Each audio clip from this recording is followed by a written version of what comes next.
Hey there, and welcome back to the show. So this week is all about our wellness challenge. So we're doing a 5-day free wellness challenge. And so many things, wisdom and interesting concepts has come through since delivering that. And that is one of the things that I want to talk about today. So on day one, I was teaching the foundation of mindset and understanding our belief systems, where beliefs come from, the power of our thoughts, and also understanding how feelings and emotions are compelling us into action. And so I come from a healing world, which is all about feeling and energy and understanding the subconscious. And I also come from a mindset world, which is cognitive behavior therapy, understanding that thoughts become things and that we actually create our results from our understanding of life, from our experience, from the decisions that we make, from the way that we think. So I come from both worlds, but what I have done really well is bridge the two. And that's what I want to talk about today. I've actually called this the space in between. And I was going to put up a post. Matter of fact, I put up a post and then I put it in private and I didn't actually make it visible. And it was really like your results or the reason that you haven't broken through some of the things that you want, like extra weight, not enough money, having the relationship that you want, like those sorts of things. It's really not a mystery. Like we love to look at extra weight or not being able to lose weight or not being able to heal our body as some sort of phenomenon. Like it's like there's like a hidden secret. Like we need to go run some tests and we need to figure out what our hormone level is or how many grams of whatever we need to eat. And guys, that's just not true. It's just not. It's way simpler than that. I have extra weight on my body because I eat when I am feeling discomfort instead of staying in the emotion and choosing not to act out, to buffer, to hide with food, to try to mask what's going on. That's why. Pretty simple. If you eat to nourish yourself, and you eat just to the point of satisfaction, so you eat to feel and fuel your body, you're not going to be overweight. You're not going to have extra weight. But if you eat for other reasons, like to entertain yourself, to not feel negative emotion, to stuff whatever is going on, to try to stuff it down and press it down inside of yourself, those are the reasons. When you eat for reasons other than physical hunger, then you will have extra weight. And it's kind of the same thing with money and with clients and with relationships. It's very simple. It is not a huge mystery. And the answer to all of this, solving all of these problems, is in between feelings and facts. Because when you are caught up in the emotion, like when you think the thought, I have all this extra weight on me, it's going to take forever for it to come off, you feel like pretty much in despair. You feel impatient. You feel frustrated. It feels like it'll never happen, right? So you get somewhat aggravated and negative and kind of pouty. Those emotions, those negative emotions, is what you're trying to cover up and not feel. If you're willing to just feel it, then that urgency to cover it up, to hide it, would actually go away, because you would integrate the process, which just means, I know that's a big word, integrating the process or the experience means I was fully in, I was aware, I noticed, I stayed, and then it dissolved, period. But the reason that we struggle in our relationships and with our money and with our bodies is because we don't do that. Instead, we buy into the emotions, we buy into the feelings, and we believe it's true. And so our body has these sensations and we react to the sensations. That's one side. That's the emotion side. And where there is high emotion, there is low intellect. You do not have access to the frontal cortex, to the decision maker, to the action taker when you're in a nervous system response, like when your body is responding to some of those sensations, or when it goes into this nervousness, this pressure, this panic, this disappointment. So when you're caught in the emotions, you're actually not using the part of your brain to take action and get out of that situation. So the intellect is very low when the emotions are high. But we don't know that. So we just try to stuff them down. We try not to feel, we try not to experience negativity. And so we have all this positive sunshine and daisies. And we're like, this is the thing that I love and disagree with in the spiritual world, is it is a lot of feeling and experiencing without factuating. And so when you are always in, how do I feel? What do I feel? How I shouldn't feel this way. I need to feel like that. Then you're actually not using the part of your brain to take action to get you to the results that you want, to meet your goals, to attain the thing that you're working towards. And so let's just use the example of weight loss. So if you want to lose 30 pounds, but you've got this thought about how uncomfortable you are, how hard it is, how long it's going to take, and now you're buried in those emotions, then your brain's so busy articulating and figuring out and resisting that it can't get out of the situation. So that's the left side. And you can say left or right, doesn't matter. But one side is the emotions, very, very high emotions. The other side is facts. And so what you're looking for is in between the feelings and the facts. Now, you can take the facts and you can become very masculine, very hard, and you can lose empathy and compassion and not like bring in feelings at all. And that's like the other side of the problem. I see that, but actually I think it's a little more effective because those guys actually get results. And I shouldn't say guys and girls get results because they're taking action. They have a goal. They know what the facts are and they know how to get it. And they're not bought into the emotion. Now, there's a lot of negativity about this side of the world, which I want to talk about today because I think there's a problem. You don't find many of these in this world, like in this spiritual, feely, empathetic, compassionate world. But you don't find a lot of results in this world. You find a lot of results in this world, right? These people know what they're doing, how to get it done. Now, it could be imbalanced. Maybe they could use a little bit of time filling into their feelings, recognizing emotions, being empathetic and compassionate. Would we all agree? Could be. So if you can find the space in between, you can actually reach the goal that you want to reach. So the way that I see, and this is all just from experience and working with tons of clients, is when we factuate, we get really neutral and it dissolves all of those emotions. So just try it. When you're caught in a spin, when you're like into this, it's going to take forever. It's so hard. I'm really struggling. I want to eat. Chances are you want to eat because you don't want to feel what you're feeling. Just test it. So when you are factuating, you're writing only what's true, only what others can agree and can be proven. If that's not the case, then it doesn't go on that side. Got it?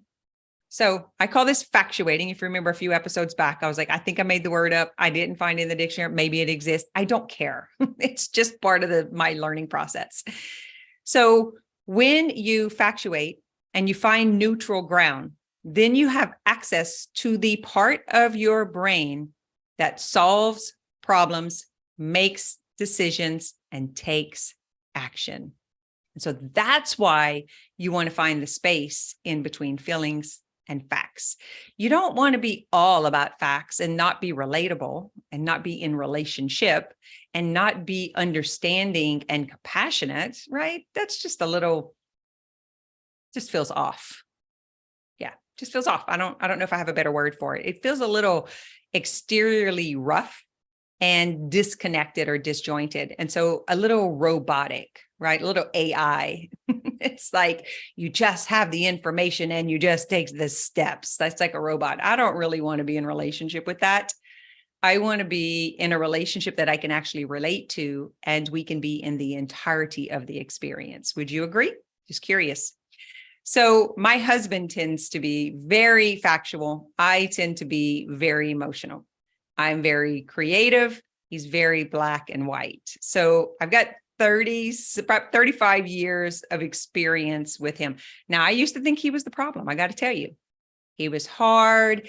He didn't understand. He wasn't loving. Like, I had all of these stories about him, and I was so much better because I loved people and I need people in my life. And so I made a story about that. And just so you know, I've changed my mind. I've changed the tune.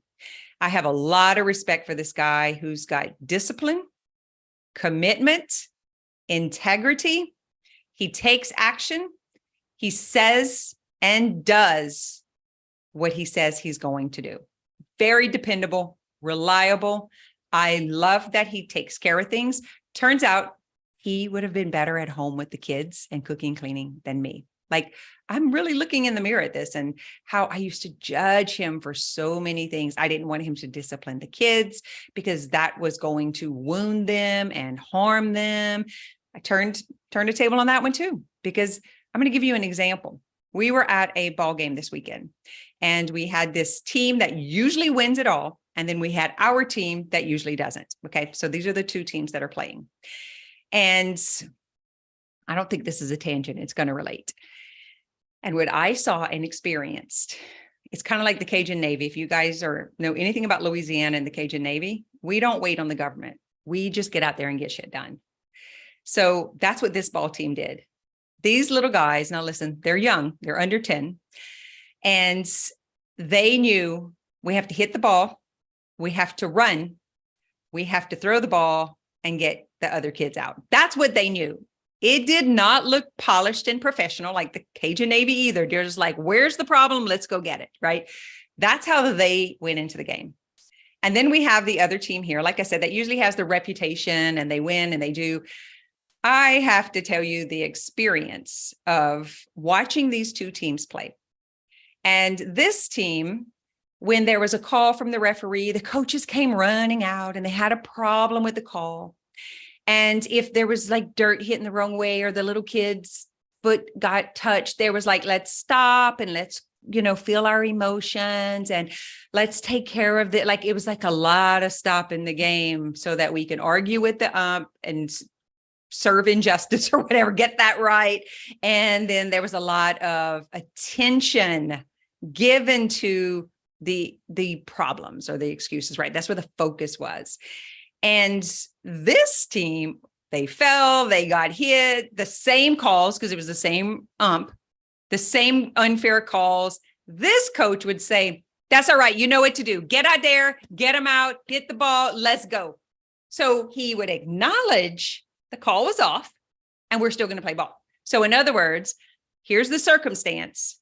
And then here's the thought about the circumstance. So this team had what thought about that circumstance. And this team had what thought about the same circumstance. And then there was a different feeling. And then there was a different action. And guess what? There was a different result. The kids that got out there with more of this driver, you'll hear me talk a lot about drivers, their drive was to win. That was it. We are going to play. We're going to have fun. We're going to win. We're going to hit the ball. We're going to get them out. Let's go. They scored 21. These scored 7.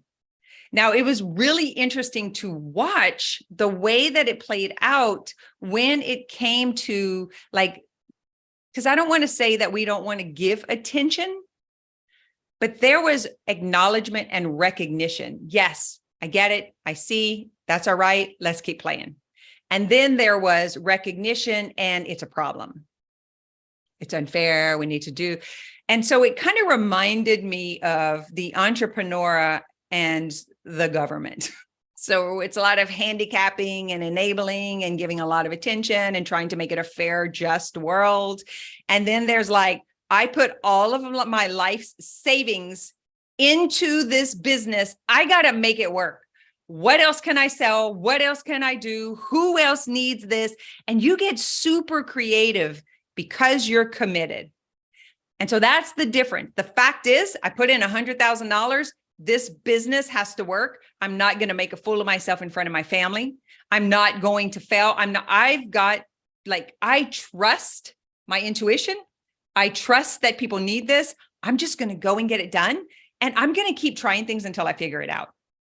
And then you have the other side where we need to stop and feel, and we need to make sure, and we need to all get the same exact, I just want to tell you that this is on my mind because I work with healers and coaches. And the biggest obstacle is this. They're so worried about feeling uncomfortable. They're so worried about experiencing shame. They're so worried about failing or looking like a fool. And like there's so much ego. They're not actually serving other people. They're serving themselves. It's all about self-preservation so that we look good and we look like we got our shit together, and they're helping no one and they're not making money. That is that world.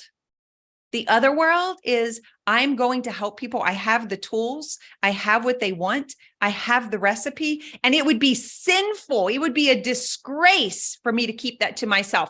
I've got to go get this into the hands of more people. I don't care what people say about me. I don't care what people think. I don't care who likes me or dislikes me. I'm just going to go out there and get it done.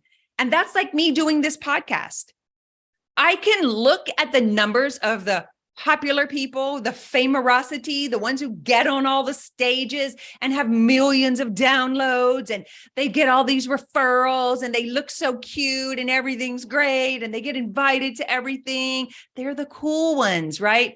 I can look at that. I can compare and despair. And then I can look at my numbers like, why don't I have millions of downloads? Why don't people invite me to their stage? That's not fair.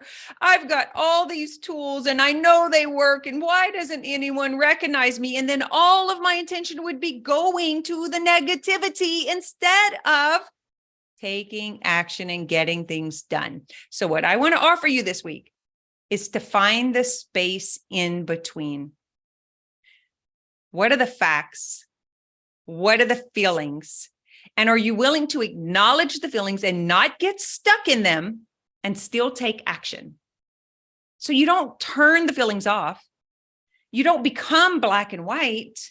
You actually find the middle. So that way you're in neutrality. You're not in a nervous system response. Your body's not impulsively reacting or shutting down or quitting. You recognize that we're emotional beings, we're spiritual beings, and we're physical beings. And to be a physical being is to move through the physical world with clarity, with confidence, maybe even certainty. Some people agree or disagree about certainty. I like to feel a little certain, not going to lie. So what do you think? Can you relate? Does the ball team help? Like I've been like a part of baseball for my kids played for 26 years.